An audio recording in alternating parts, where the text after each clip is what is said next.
Maybe I can jump into talking about how like not internally and how this authoritarian regime externally that they try to even persecute or do anything to stop us from voicing and getting support from the international community. I think this is a big problem, especially from what the Chinese government has been doing on me and on other Hong Kong diasporic communities and activists. They have several things that they are very good at and used to use. Like, for example, stigmatization. They always claim Hong Kong protests are US instigated. They always claim activists are US trained CIA agents, and they have a lot of like connection with the foreign government, so that they do things like this in order to discredit us and also make sure that we are depicted as someone who has evil intention and to destroy China because of the guidance of other like quote unquote malign foreign forces. This is very common, and I personally have been like stigmatized, facing a lot of stigmatization campaign from mainland China, and some are even topped the most heated topics in Weibo, which is the Facebook and Twitter in mainland China. That the whole propaganda machine was talking about false information in order to discredit you. And the second would definitely be using the economic and political power to deplatform you. I've attended university talks that some of the alumni association of the university wrote a letter to the organizer saying that if they continue to have that talk with me, the China relationship with that university will be damaged. They lay it out very vividly.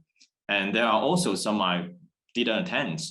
They canceled the invitation because they said that investor or sponsors have connection with China, have pulled off some of their members in mainland China when they heard that I was going to participate. If they were pissed off and they tried to do things to threaten to cancel their supports. These things happen, and it really gives a lot of pressure to organizations and institutions that were like trying to provide a platform for human rights activists to have a voice, but they are being threatened in that way. But of course, I think these things, it is not only to institutions, but also to governments.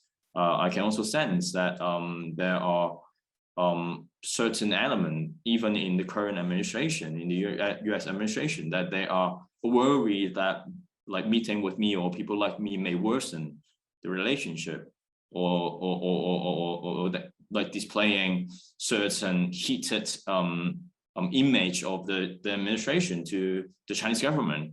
And they, as what I was like told by some of the analysts, some of the people around, that they have a tendency to avoid getting in contact with activists like me and like the others.